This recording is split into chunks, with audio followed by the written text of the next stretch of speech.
Brew Strong is brought to you by Blickman Engineering, home of the top-tier brewing stand. Visit them online at blickmanengineering.com.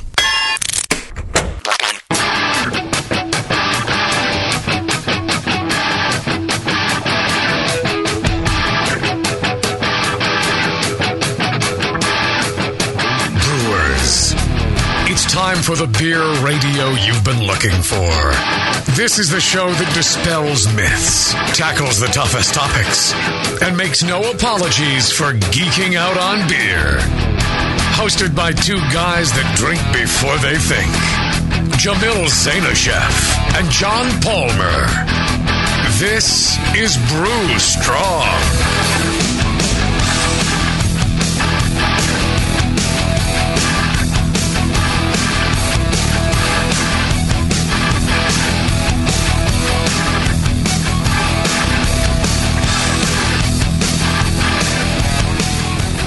Hey, howdy, hey, my brother, brothers and sisters. Greetings. Welcome to another edition of whatever, Brew Strong. Yeah. That's where we are. We're at Brew Strong. Once again, same bat time, same bat channel. That was a Batman reference. Yes. I think it's pronounced Batman. It's French. No, I think the dude that climbs up the side of buildings. He's Spider-Man. I don't get it. Yeah. You see how the show goes without me? Every 3 weeks, there's a weird episode. It's funny how it's every third show. Yeah. Funny how that works. Yeah, I'm sitting here spacing out, watching JP work his tea bag. You're drawing lines on a paper that has lines already. Yes. Normal ruled lined notebook paper isn't good enough for Jamil. He has to make his own. I'm done. Are you? Yes. Let's let 6.5 let's let Warren, Chris, and I and John do this. Okay. Go take a nap. Go eat some more pizza, Tubby. That'd be really good. You're writing Blickman's name over and over again. Yes. So I remember to talk about our fine sponsor. Jamil Blickman. And I put a big heart around John Zainashev. Which sounds better? Jamil Blickman. I do love me and my John Blickman. Tell us about him. He's a wonderful man with beautiful blue eyes. No, he's got a fine engineering mind, and I'll tell you, that's what he's brought to bear on the problem of homebrewing. Or the problem of homebrewing. It's a problem. Well, the problems that you might have homebrewing. Yeah. You ever been to club night at NHC? Ouch! Oh! It's a problem. Trust me. Gauntlet was thrown. No. He's constantly thinking about and go if you're lucky to be one of the few to get into the Homebrewers Conference in Seattle. Go by there, check out the Blickman Engineering booth, and you'd be surprised. Here's a company and people that think about how to make your brew day, better in many ways. Faster, easier, more repeatable.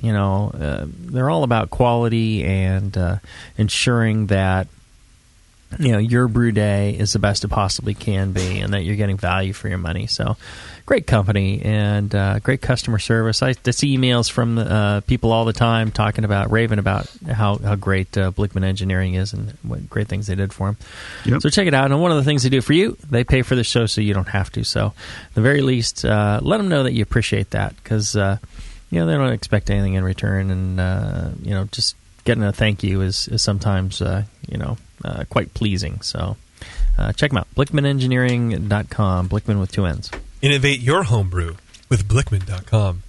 He still hasn't used it yet. So right, because you're using it for him. Yeah. That's great. That's free advertising. True. Yeah, I got to try. I'll send him an invoice, see if he pays it. All right, so we're going to do some Q&A. What do we got here, JP? I'm digging through the good ones. Actually, they're all really good, but some are a little more long-winded than others. Right. But this is a real nice short one from Ken.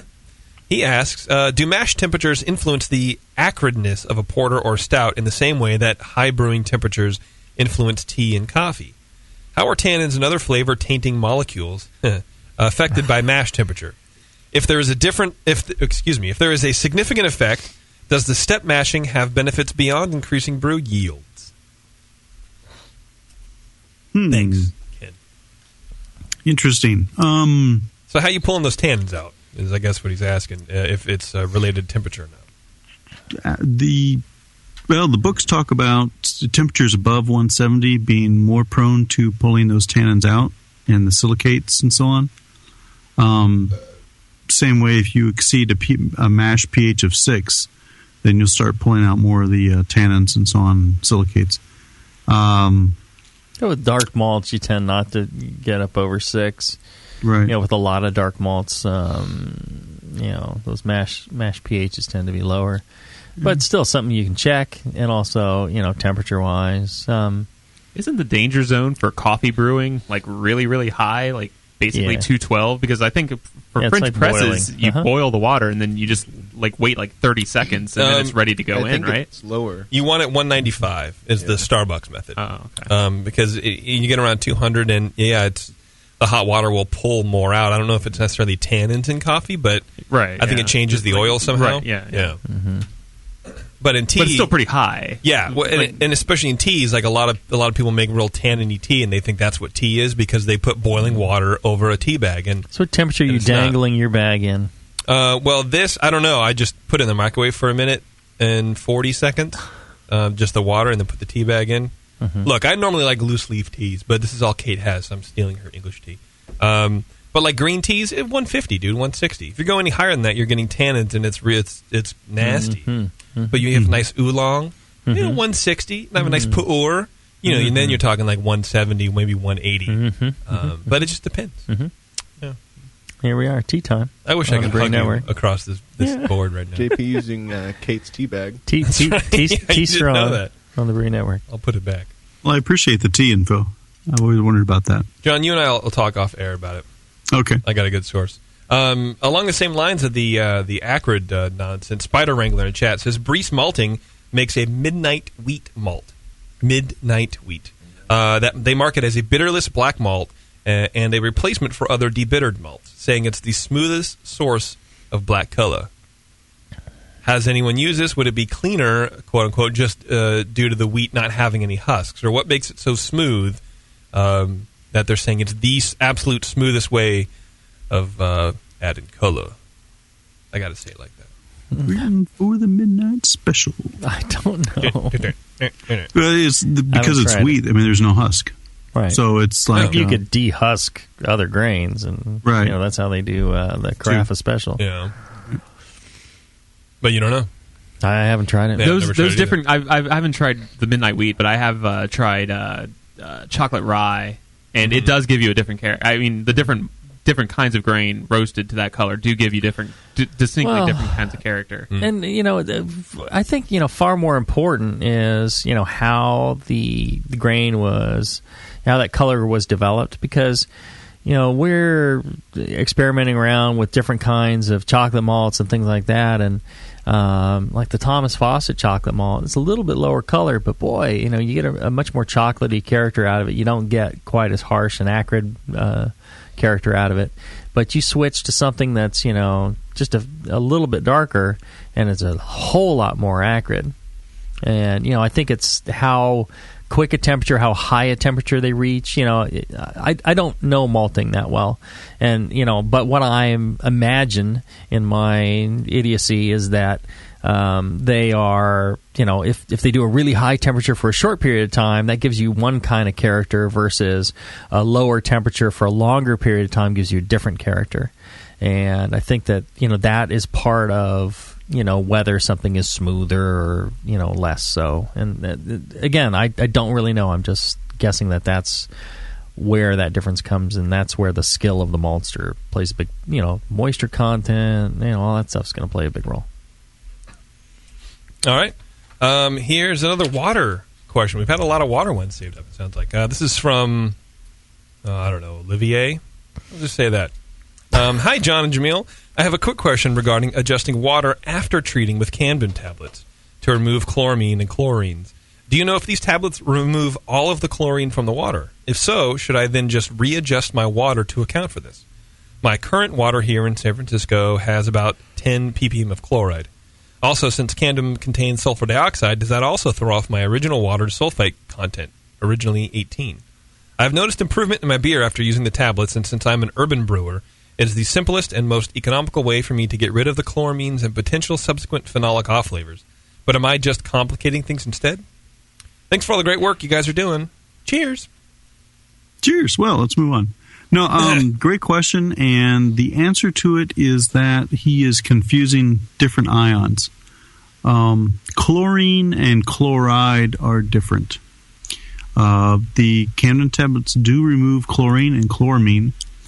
They do not affect the chloride that's in the water, and the sulfite in the chloramine tablets.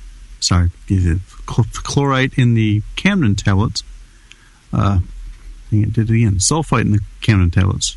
Jamil, why don't you help me here? The sulfite in the Camden tablets does not affect the sulfate in the water.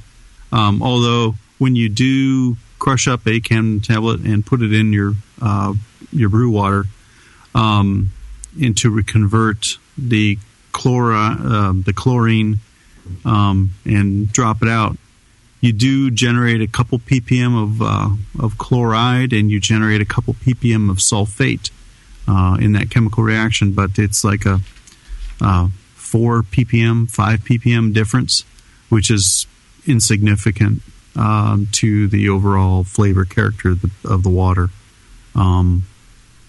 It really is insignificant. So, you do not need to take your Camden tablet additions into account in your water report chemistry.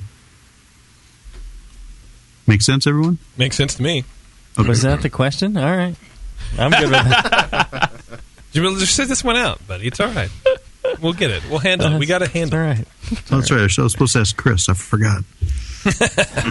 Hey, John, I'm available to write the foreword for your water book. I just want you to know that. Oh, I'll give you the friend discount on the fee too. I Drink Water by JP.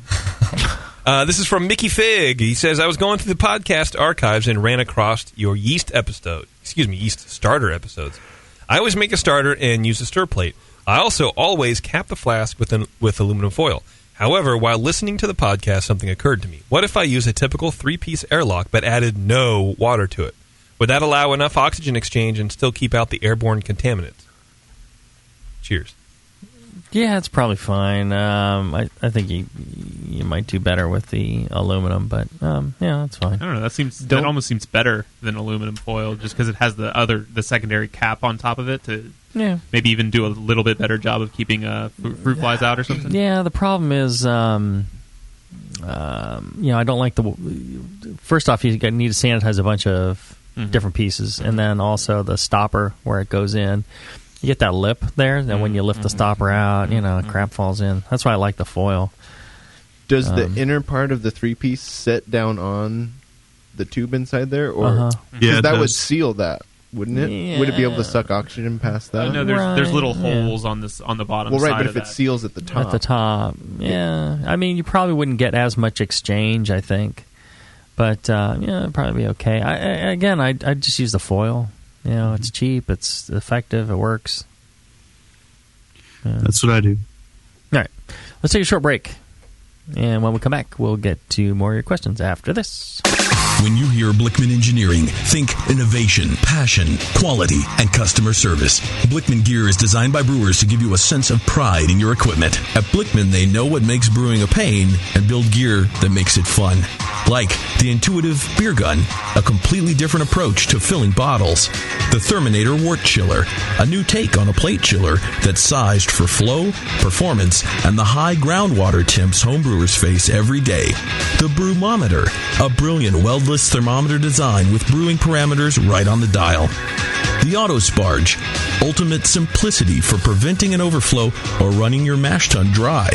And much more, like the modular top-tier brewing stand, conical fermenters, and their Boilermaker brew pots. With more cutting-edge equipment coming soon, keep up with the latest from Blickman at blickmanengineering.com and stay on the cutting edge.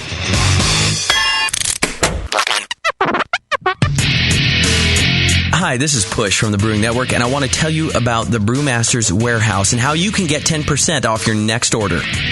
I'm a pretty techie guy, but I've never seen an online store like this. It's awesome. Go to brewmasterswarehouse.com and click on Brew Builder.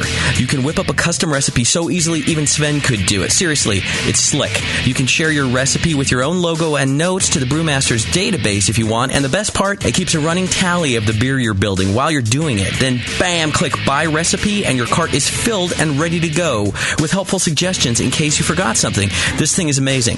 Brewmaster's Warehouse is run the way a home brewer would do it, with great service, fast turnaround, and $6.99 flat rate shipping. Brewmaster's Warehouse and the Brew Builder blew me away. Check it out today at brewmasterswarehouse.com. I'm serious. And don't forget to put BNARMY in the discount code box for 10% off your order. Check out brewmasterswarehouse.com. Cheers. A heretic is anyone who does not conform to an established attitude, doctrine, or principle. If you love craft beer, you're already a heretic. The very first thing we did when we started looking at the beers that we would brew, we got rid of all those recipes. We started from scratch. We've been pilot brewing the most creative things that we could think of and the most interesting things. We've completely gone away from style. Heretic Brewing Company is opening this spring in Pittsburgh, California, and you can be a part of it. Visit hereticbrewing.com and facebook.com/hereticbrew. Get the latest updates on the brewery and upcoming beers.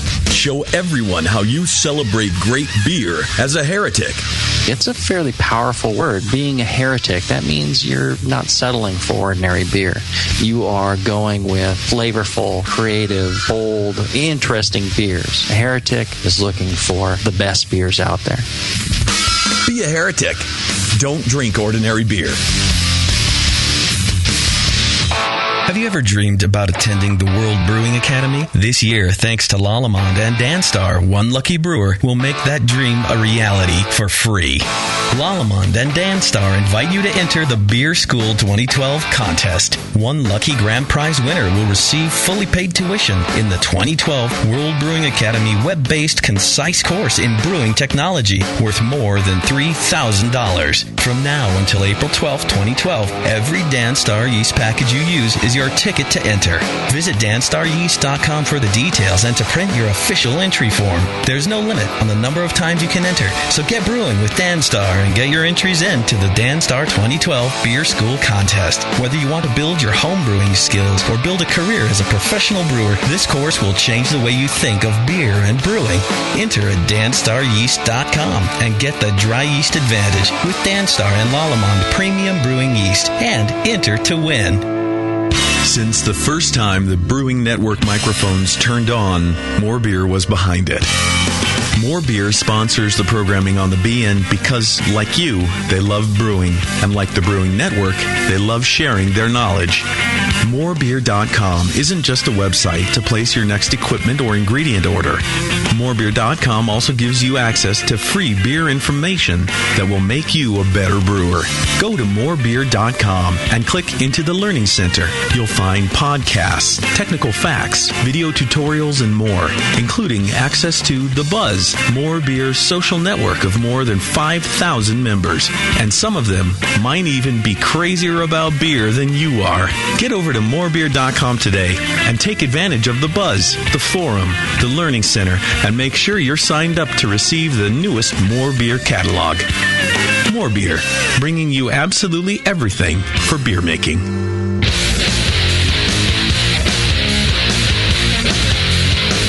Back to the two guys that know how to turn beer into beer. This is Brew Strong.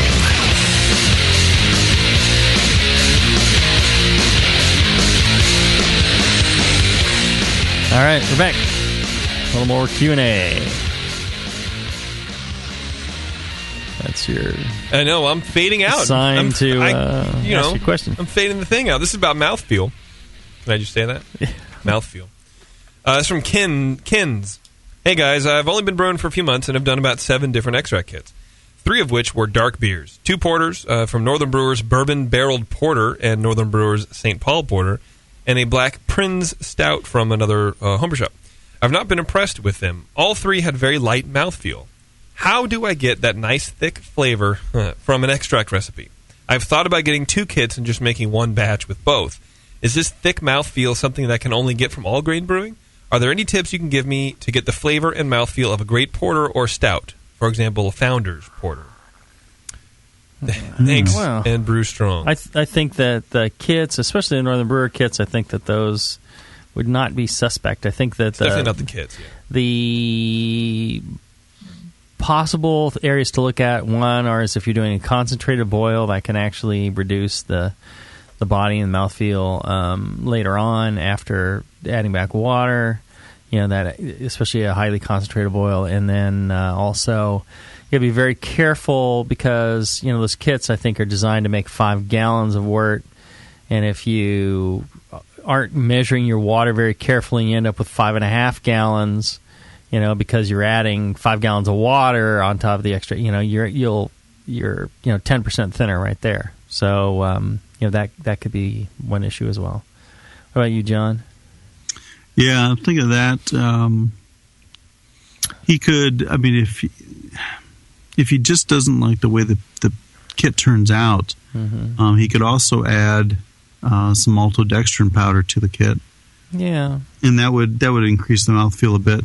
He doesn't necessarily have to go to all grain brewing. I guess that's one point to make.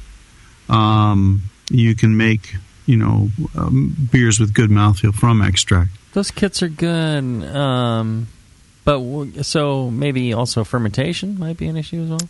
Yeah, if he is perhaps getting some wild yeast going in there, that can really thin out the body of a beer quickly. And you may not notice. I mean, you're thinking, okay, my beers are pouring with good carbonation, but then if you notice that the head retention is not there, large bubbles are kind of like soda, then certainly like a gusher infection will leave a very thin body. But that's probably not the case. He's probably just saying, why isn't it as thick as a commercial stout? And those, depending on the recipe, if you use a lot of roast barley or a lot of unmalted barley in a stout, they do build up a lot of beta glucans and a lot of body that way that you don't get or you may not get in any one particular extract kit, depending on how they brewed their wort.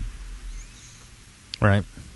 So there's a few good ideas to check out there. I mean, you can, your volume, your concentrated oil. Yeah, I mean, you can eliminate a lot of your guesses by if he's hitting the numbers, the recommended numbers, and you can look at a lot of these. Right. Like Founders might publish what their final gravities are, or if they don't, you can just buy a Founders Porter, decarbonate it, and measure the final gravity of it. And if it's similar to what your final gravity is, and you still think that your body's lacking compared to it, I would guess that something like just the character of the roast can change the perception of the mouthfeel, not the actual mouthfeel. Not that the actual thickness might not be changing, or the beta glucans, like John was saying.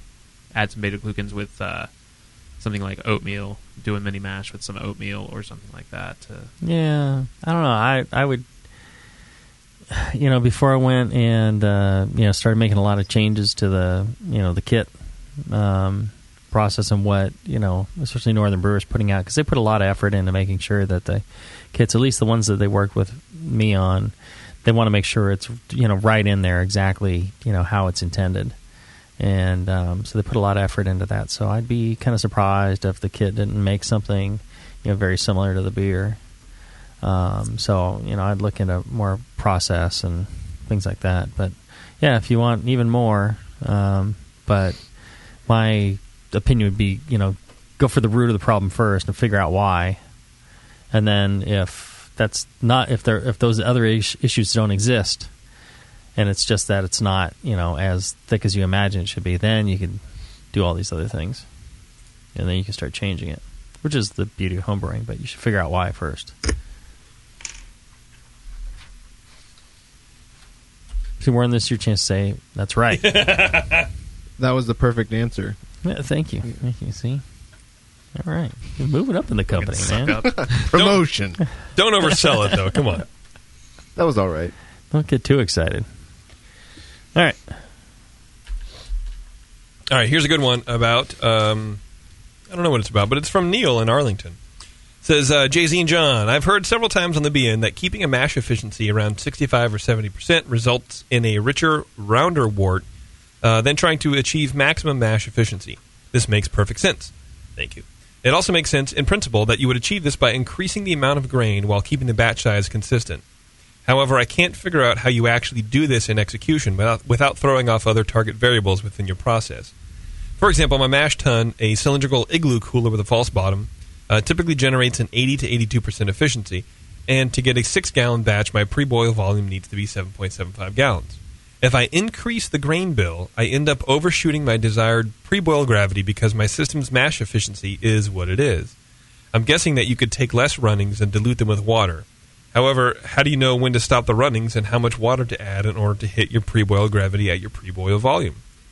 Please clarify how you hold down your efficiency while still maintaining the ability to hit your predicted pre-boil numbers. Thank you. I think adding water would probably be your if you really want it, because I think the idea would be similar to doing a first runnings only beer, like a mild or something where you do just first runnings. But you have to add water at that point, right? Because otherwise you'd be making an imperial stout or something. Yeah, and the point was not, you're going to make better beer by having a lower efficiency. It's if you have an efficiency in those lower ranges, don't freak out about it. Don't struggle to hit 95%. And ruin your beer. Having an efficiency around 70%, that's perfectly fine and not a big deal. You're going to make good beer that way.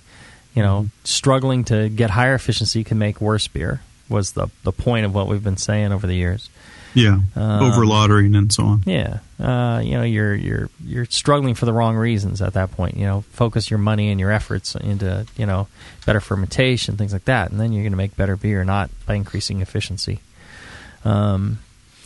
But like Chris is saying, the easiest way is to just take first runnings and dilute it down, and actually you'll get the best malt character, I think, through doing that than otherwise. And it's on your adding more grain and all that. You're not going to get the same efficiency if you don't run all the way through and sparge and rinse. So there is a point where you can just sparge a certain amount, and you should end up with the right, starting gravity and volume. You just need to calculate it out. So he already did. He has 82% efficiency. So right, but you're not going to get that if the only way he's getting 82% is by rinsing the grains with water, right? Yeah. So don't rinse as much, and you get lower efficiency. Yeah. Well, can't you just take out 10% of your wort when collected in the kettle, and then top it off with water and take a reading, right. and then you can use those numbers and figure out what. Well, we've been saying that, but I mean, if you wanted to actually sparge more, you could sparge to a certain extent. You just don't sparge as far. But I think you should just leave your efficiency at 82% if all your processes are good and you're getting 82%. Right. But it's not 80, it's not 82% until you sparge it. Right, but I'm saying sparge. Right. So just like you're saying, sparge like a normal brewer. You're saying what's wrong with 82%? Yeah. What is wrong with 82%? Right, and nothing's wrong with that. Right. But that was the point of what we were talking about earlier, about people struggling to get higher efficiencies. It's like a dick measuring contest. It's like not going to do you a whole lot of good. You're not actually doing better. You're just trying to accomplish a number for a number's sake. Go with what makes better beer. It's the homebrew equivalent of putting nuts on your truck. Yes, big dangly ones in the back. Okay, well, I hope that I like them from the mirror, but I guess the answer is don't worry about it. Right. Don't get lower efficiency. Right. You're fine. And if you do, then just run some out. Make a nice experiment is, do some first runnings beers and dial it to whatever you want with just water, adding water. Yeah. And ferment that and see how that tastes different than if you were to make the same gravity beer with less grain and sparging it. This one is about creating a false bottom for his mash tun. He says, hello, Jamil, John, and JP. I've listened to the Metal Show and how they affect beer and heard that aluminum is nothing to worry about as long as it's handled correctly and it's not nice and shiny. I am in the ending stages of getting all my grain system finished. My all grain system finished. I have a nice sheet of clean aluminum that I bought at a Home Depot several years ago, and I'm wanting to make a false bottom out of that sheet. I do not know if this is a good idea because I'm using a 15-gallon Sankey keg for a mash lauter tun. Is the stainless and the aluminum and the pH of the mash going to cause issues? I'm thinking battery.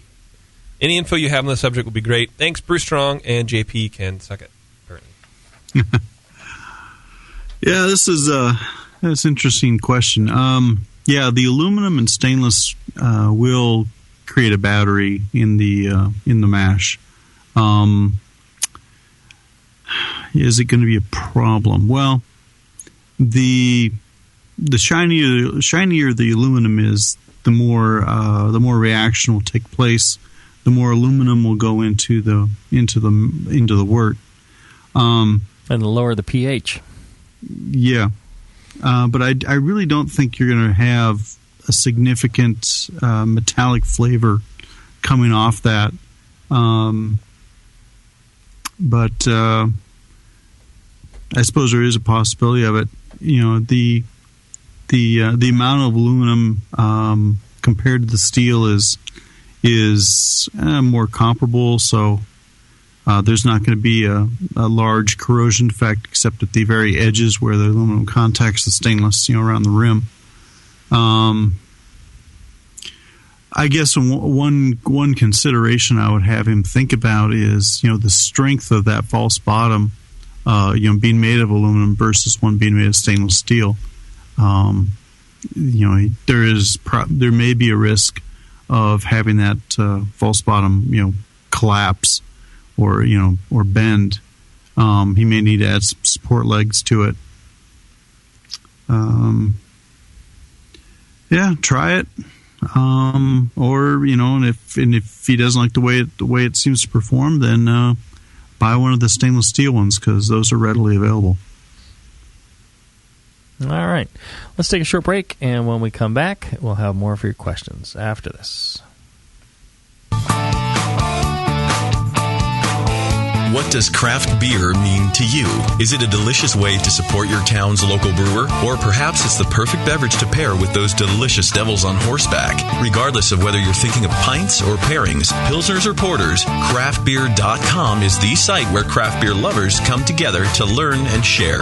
Craftbeer.com is brought to you by the Brewers Association and celebrates the best of American craft beer and its brewers. Craftbeer.com is the best place to find craft beer events, recipes, great feature stories, the most up-to-date brewery listings, and resources for your next beer tasting or dinner, like style guidelines, pairing mats, and charts. Get the inside scoop on new beer releases and special events from today's craft beer insiders, and chime in to share your own knowledge, perfect pairings, road trips, recipes, and more. Craftbeer.com, celebrating the best of American beer.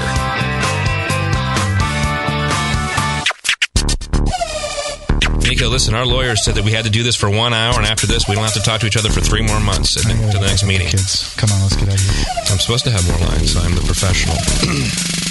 Hey, it's Sully. And I'm Nico. And we opened the 21st Amendment 9 years ago at 563 2nd Street in San Francisco, just 2 blocks from Giants Park, to make great beer and have a great time doing it. That's right, because to us, the 21st Amendment is more than just the right to make beer. It's the right to experiment, to be innovative, and just do things differently. And so now, we're putting our craft beer in cans. That's right, cans. You can find our world-famous Hell or High Watermelon Wheat Beer and Brew Free or Die IPA throughout California and Alaska. And now it's also available on draft at select accounts in the Bay Area. So next time you're at your local neighborhood pub or good beer store, be sure to ask for 21st Amendment in cans. Because everyone likes it in a can. Tasty crack cans. Tasty crack cans. BN Army, HopTech has a great discount waiting for you. Do you often find it difficult to find specific specialty ingredients for your home brew recipes? Well, listen to this. HopTech stocks 59 different grains to choose from, 39 varieties of pellet hops, and 8 kinds of whole leaf hops. And HopTech not only carries Y yeast and White Labs yeast for you, but also Fermentus, 04, 5, 6, 23, 33, and T58 Belgian yeast, plus Cooper's, Nottingham, and Windsor yeast. yeasts. Got your recipe ready to go? Pick up some great brew gear like new long and short sleeved shirts, games, and more. HopTech's new website is being updated every day with new items. If you don't see it, call the shop. They're open 6 days a week. BN Army and AHA members get a 10% discount, and active military personnel get 15% off. Visit HopTech.com today for great selection, great service, and a great discount. HopTech.com.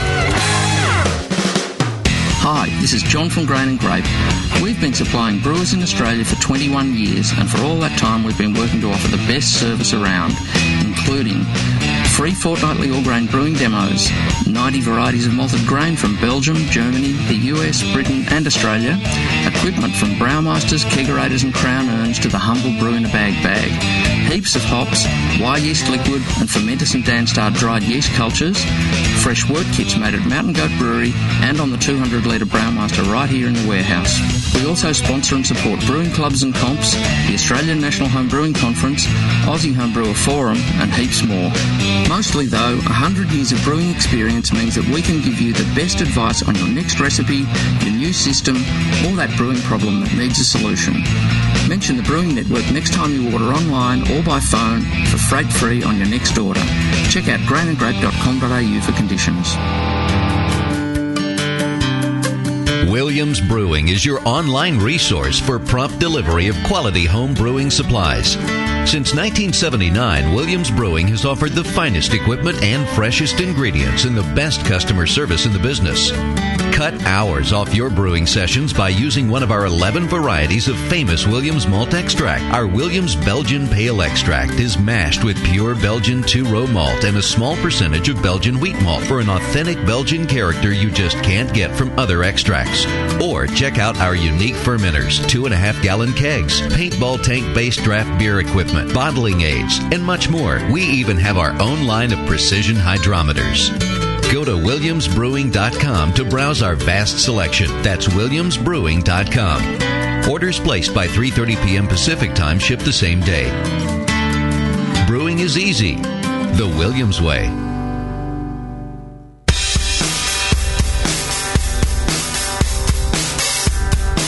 Back to your hosts, Jamil Zainasheff and John Palmer. Putting the testicles in technical. This is Brew Strong.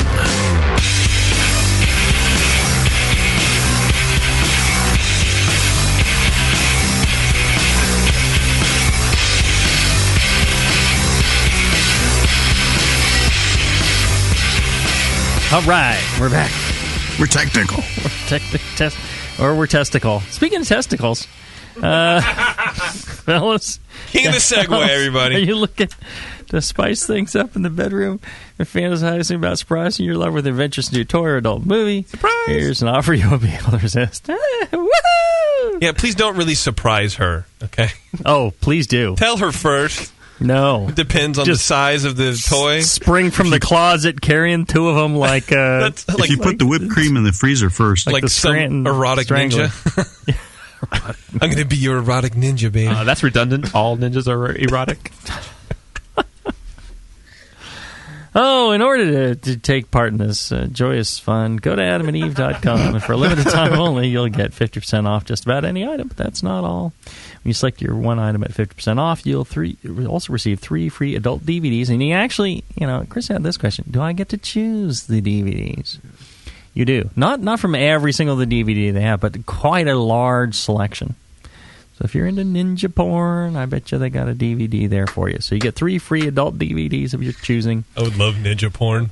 And for a little inspiration, I used to have a friend who was just totally into midget porn. It's big time. Is that why you used to have a friend? A friend. Yeah. A friend. I knew this guy. Married my friend. Yeah. See, Warren would be I thought he was going to say he had a buddy that was in into ninja porn. That would have been awesome. No, it was midget porn. I mean, he was just so into it. I remember it to this day, fondly. Fondly? Free extra gifts essential we can't mention on the air. And to top it off, they'll throw in free shipping on your entire order. So, adamandeve.com. Use the special offer code JAMIL, Jamil. You're going to get 50% off of one item. And then they'll throw in the 3 DVDs. They'll throw in an extra gift. They'll throw in free shipping. just use that offer code JAMIL. It's a really good deal. Check them out, adamandeve.com today. Is that a secret thing about your friend John Palmer? Is that he was your friend that was into midget porn? Your air quote friend? I was going to say that for later. What you don't know about my friend John Palmer? Well, they're a little person, not midgets. He has Bridget the Midget's first on-screen performance. Oh, see. It's in her name, I can say. I don't even understand how you came to know this about your buddy. Smurfs. I don't know. Just like to talk. One of those Midwest guys, you know. Real creeps. Not my friend John. Not my friend John Blickman. No. Oh, right, the Midwest guys. Yeah, I've met one or two people from the Midwest. Right, yeah, he was totally into it. Northern Florida. You know, talk about it nonstop. I'm like, oh, okay, yeah. Well, I think in midget porn you can be totally into it, but not really be totally in. You know, it doesn't take that much. Right, and you're only really part way in, right? and you're into it all the way. Yeah. You want to do a question? Sure. Why are you? What is wrong with you? That's my question. What the hell has gone wrong? This is from Ted in Wisconsin. He goes, "What is wrong with me to continue listening?" Jameel and John, recently I had a customer offered to weld some ferrules to a keg shell for use as my new mash tun. He says MLT, but I don't know what that means. Oh, mash letter tun. There you go. My question is in regard to the quality of the welding. How critical is it that there are no gaps, cracks, or crevasses? At first glance... There's crevasses. I thought I could pass it off. I'm sorry. My bad. At first glance, the TIG welding looks great, but I noticed that they were unable to seal both inside and out. In regard to bacteria growth, I've heard people mention how the cold side is extremely critical in comparison to the pre-boiled side. Right. Obviously, the welds are solid, and my mash tun is holding a seal. Aside from cleaning the welds, is it necessary to have someone re-weld from the inside, or am I okay to brew? I have access to nitric or phosphoric acid to clean and passivate, although not technically necessary. Per the metal show, the oxygen passivates clean stainless. And then he sent some pictures, but... whatever. He goes, thanks for the fine balance of information and comedy on Brew Strong. Oh, Brew Strong. Cheers, Chris. So, what do you think? Is it real important in the mash tun? Not critically important. It would be nice if they were sealed on the inside as well, so that that he wouldn't get wort trapped in the crevices, and have that biological, probable biological corrosion path there. Mm-hmm. It can weaken the metal, consume the metal, and also, as long as you're cleaning it out relatively well after each, rinsing it thoroughly, you're not building up a lot of funk in there that can get in, and maybe develop some funky flavors that would be real subtle, but, like John's saying, this would be nice if it was, properly done, but on the other hand, it's free, big deal. Yeah, not a big deal. Yeah, it would be one of the last things I would look at. Yeah, especially on the pre-boil. This is from our ever-present Spider Wrangler in the chat, who is just a wealth of questions. He goes, I imagine that the contents might be proprietary, but can you guys talk a little bit about the Servomyces capsules from White Labs? What makes them so much more than other yeast nutrients? They're probably the most expensive brewing ingredient per weight. Do you see a big difference in quality of the ferment? It's yeast that have been jammed full of zinc, and then killed and dried, and there's a lot of zinc in there too. I think. So it's just a lot of zinc. It's just a Reinheitsgebot way of adding zinc to your beer, and that's really the trick to it. And they say it's more bioavailable because it was already taken up by the yeast, and it's in the yeast, and it was versus just zinc salts that you might throw in. But I think it's a good product.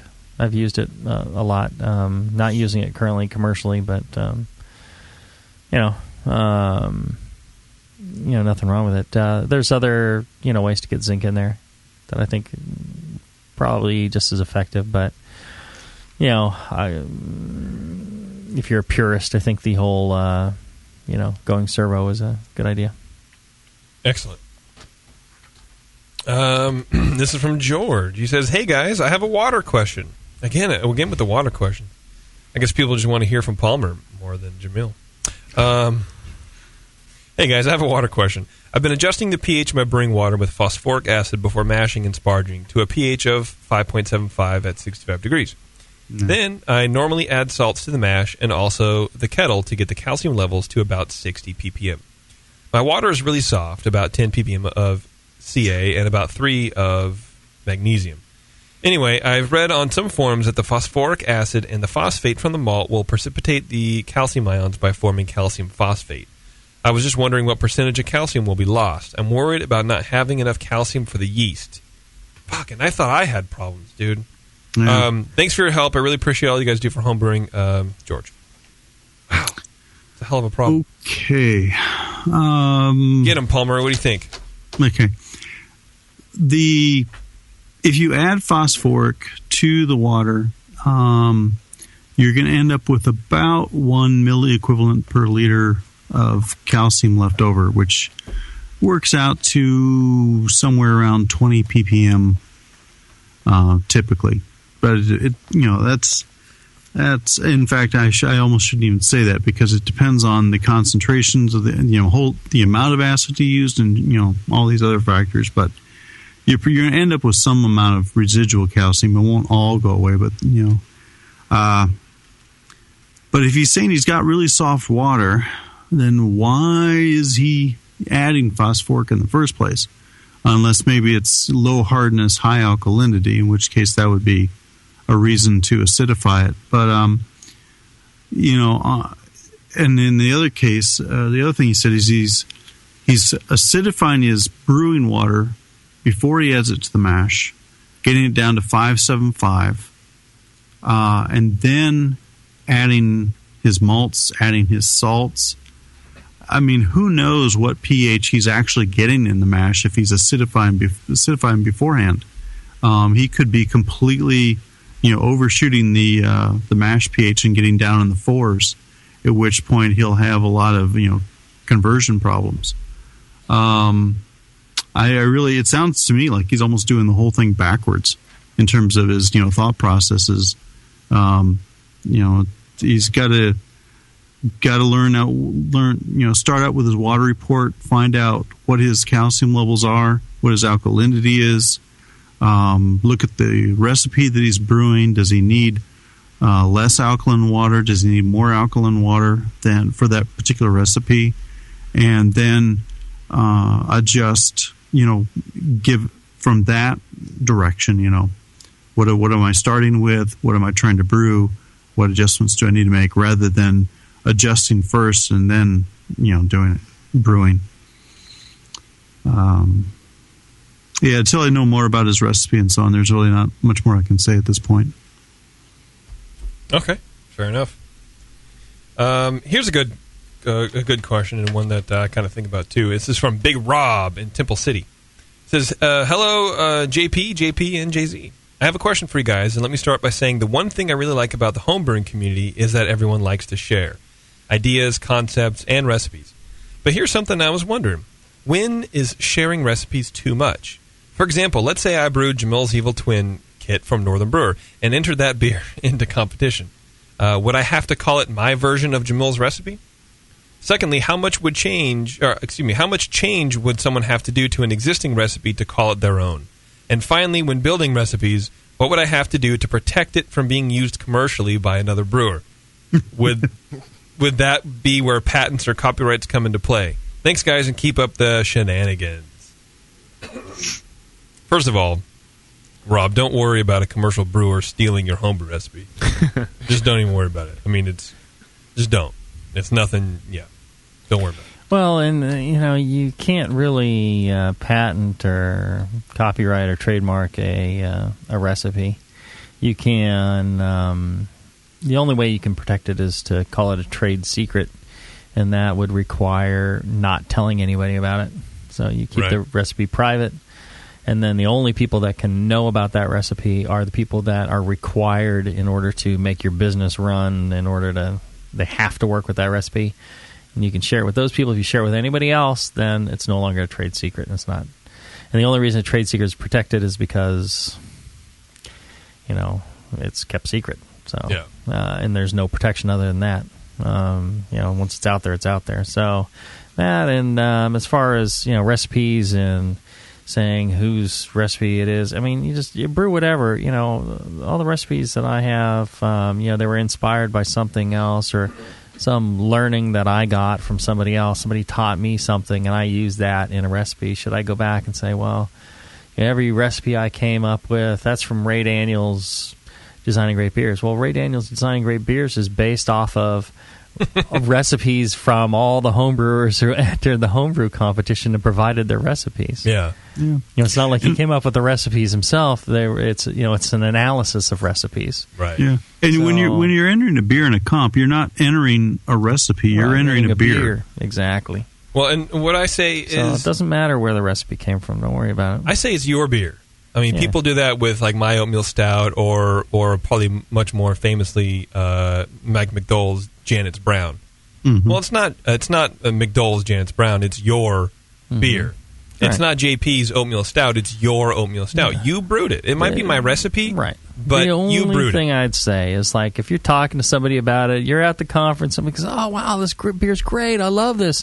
Tell me about this." And then you go, "Oh, I came up with this recipe. This, and you're gonna lie about it." Then you ought to throw a bone to wherever you got the recipe. Go, sure. Oh, hey, I'll tell you what this is. This is McDole's Janet's Brown recipe. This is JP's oatmeal stout recipe. This is the clone brew of Shakespeare Stout from Rogue. Yeah. These are tell them you're still going to get the credit for the great brewing skill that you put in, but throw a little bone to wherever you got the recipe from and say, hey, it was a great recipe. All those Rogue recipes, or all those Kenya Ruets, or all of McDole's recipes are fantastic. At least do that. Don't like say don't change one grain and go, well, yeah, I made this recipe, and I've seen people do that before. Yeah. It's just kind of weird. I guess I mean it from the standpoint of being confident in your brewing. Absolutely. And not going, well, because I think everyone. But take pride in the brewing, and don't worry about what the source of the recipe. Everyone's was. That really doesn't matter. It came from Papazian. It came from Well, they Ray go. Daniels, They get down on themselves. They go, well, it's not really mine. It's not really my recipe. It doesn't matter. You still made the thing, dude, and you still won a medal. So good. Right. If you brew my beer, I don't necessarily need you to put my name in the name when you enter the thing, but I'd love to know about it. Right. Because that's pretty awesome. And tell me how you did. Yeah, whatever. You don't have to. It's your beer, man. Yeah, you don't have to mark down wherever the recipe came from or anything like that. A lot of people tend to overvalue the recipe in general, and it comes up a lot every year at Sam Adams, because Sam Adams has their homebrew competition, and they pay the homebrewer, and certain $5,000.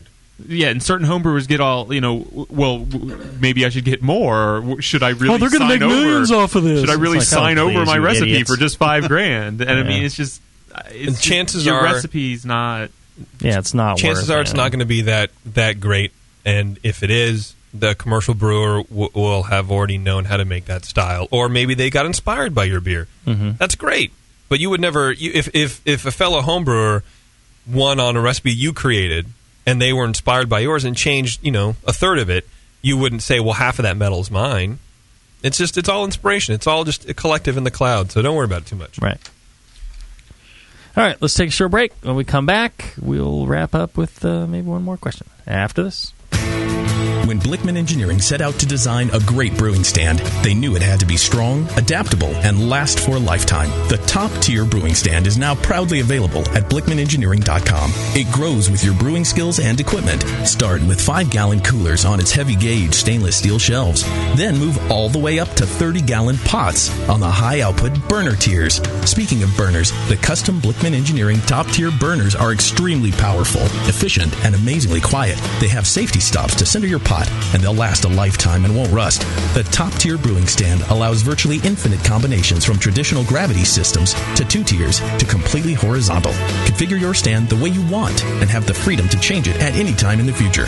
Your brewing stand should adapt with you, not force you to learn a new process.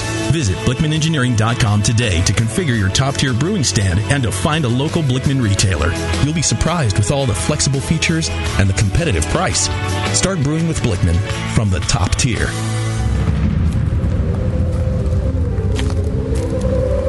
a world where everything has been lost, What happened to the city? It's in ruins.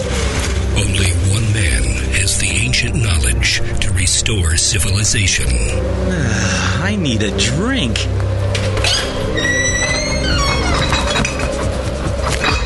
Oh no, the liquor store's been ransacked.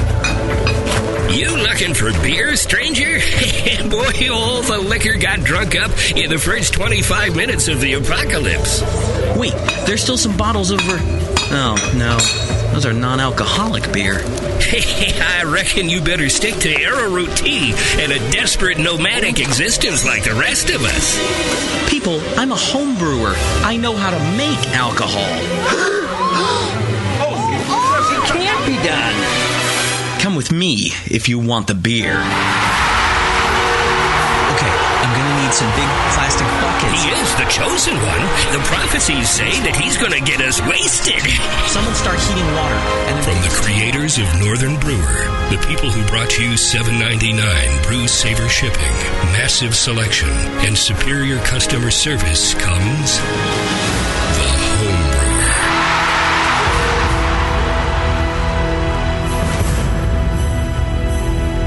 A vial of White Labs yeast is the key to your best beer.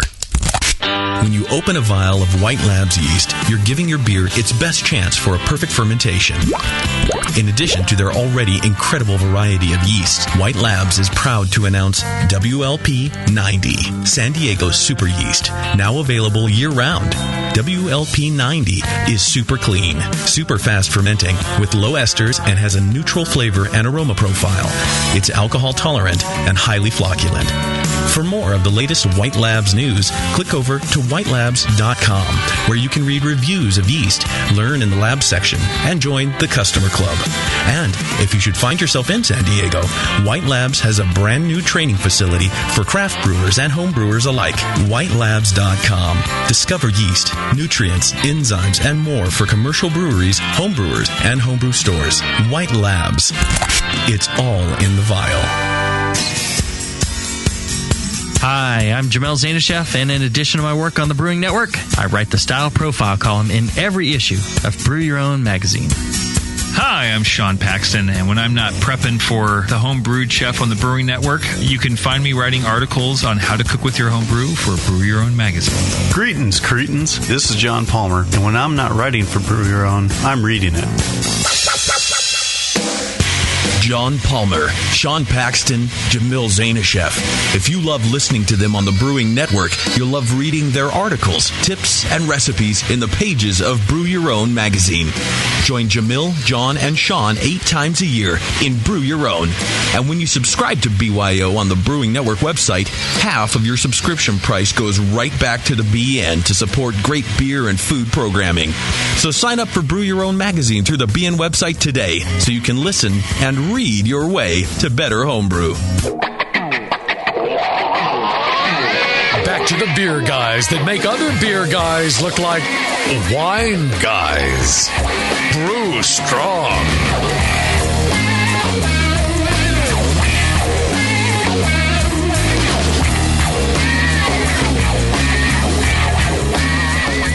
All right, last question of the show.